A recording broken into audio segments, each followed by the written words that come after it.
क्या नून लीग की जो सेकंड ईयर लीडरशिप है उसको भी अभी तक कन्वे नहीं किया गया है कि नवाज शरीफ ही कैंडिडेट हैं नून लीग के प्राइम मिनिस्टर कैंडिडेट? देखिए जी शहजाद, इसमें अब कोई कंफ्यूजन नहीं है। शहबाज शरीफ साहब जो पार्टी के सदर हैं वो कई मौके पर कह चुके हैं कि पाकिस्तान मुस्लिम लीग नून के प्राइम मिनिस्टर के कैंडिडेट जनाब नवाज शरीफ साहब होंगे। और मैं समझता हूँ कि इस वक्त जो मुल्क जिन नामसाइद हालात से दो चार है, जो हमारा मुआशी बहरान है, जो हमें खारजी सतह के ऊपर जिस तरह की मदद चाहिए और ब्रॉड बेस्ड कोऑपरेशन चाहिए, नवाज शरीफ साहब का तजुर्बा, उनके बैनुल अक़वामी साख और ताल्लुकात, ये सब पाकिस्तान के लिए इस क्राइसिस के मौके पर एक बहुत बड़ा एसेट है। तो लिहाजा हमें इस वक्त एक आजमूदा तजुर्बेकार क़यादत की ज़रूरत है। हम एक अप्रेंटिसशिप का तजुर्बा 2018 में कर चुके हैं। अब हम किसी नई अप्रेंटिसशिप प्रोग्राम 2.0 के मुताबिक नहीं हो सकते। पहली अप्रेंटिसशिप भी बहुत महंगी पड़ी है और एक किसी और बंदे को तजुर्बा देना 24 करोड़ अवाम की किस्मत के साथ खेल कर, मैं समझता हूँ कि पाकिस्तान इस खेल का मुताबिक नहीं हो सकता। हमें स्टेबिलिटी की ज़रूरत है, हमें रिफॉर्म्स की ज़रूरत है, हमें आगे बढ़ने की ज़रूरत है और इसके लिए एक बहुत ही तजुर्बेकार और आजमूदा क़यादत नवाज शरीफ साहब की सूरत में हमारी खुशकिस्मती है कि हम जी एहसन साहब, लेकिन माजी में ये देखा गया है कि जब भी नवाज शरीफ वज़ीर आज़म बने हैं, जो तजर्बा उनका रहा है इस्टेब्लिशमेंट से ताल्लुकात के हवाले से, वो कोई इतना ख़ास नहीं है। आप लोग खुद आके कहते हैं कि कई मरतबा कभी जो है कारगिल की जंग छिड़ गई, कभी प्रेशर डाला गया कि एक्सटेंशन दी जाए, तो वो तजर्बा भी सबके सामने है। और अभी ऐसा लगता है कि रियासत ने ये फैसला किया है कि इस्टेब्लिशमेंट की मुआवनत जो है इकनॉमिक इशूज़ पे और दूसरे इशूज़ पे जारी रहेगी, जो हमने इस वक्त केयरटेकर सेटअप में भी देख रहे हैं, शहबाज शरीफ साहब के दौर में भी हमने देखा। तो क्या स्टेबिलिटी के लिए आपको नहीं लगता कि आने वाले जो रिजीम होगा वो भी एक हाइब्रिड रिजीम के तौर पे होगा, और उसमें फिर जो माजी की गवर्नेंस रही है नवाज शरीफ साहब की, वो कैसे फिट बैठती है?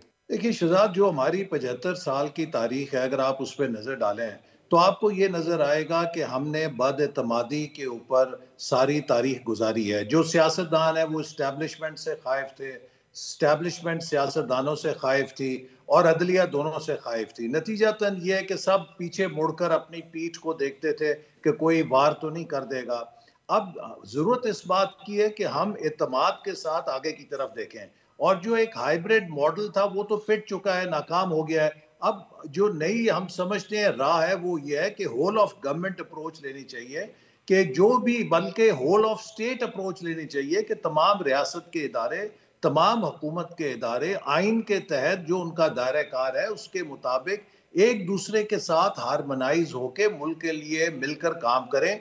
चूंकि ये हमारा जो चैलेंज है मुआशी, बहुत बड़ा चैलेंज है। अगले 3 सालों में हमने कोई 72 अरब डॉलर के कर्जे अदा करने हैं। इनके लिए या तो हम मजीद कर्जे लेंगे या अपने दोस्तों से इमदाद मांगेंगे, और अगर नहीं ऐसा करना तो हमें फिर बहुत यकसुई के साथ अपनी पैदावारी सलाहियत को और अपनी बरामदात को दिन दुगनी रात चौगनी तरक्की देनी है। इसके लिए एक तो बड़ी, जैसे जाइगेंटिक एफर्ट की जरूरत है, और ये तभी हो तो सकता है कि कोई जब कोई हम इस वक्त आपकी आपस में पार्टी में इस हारमनी पर रखें। बहस है ही नहीं कि कोई ऑल्टरनेट चॉइस भी हो सकती है प्रीमियरशिप के लिए नून लीग के अंदर से?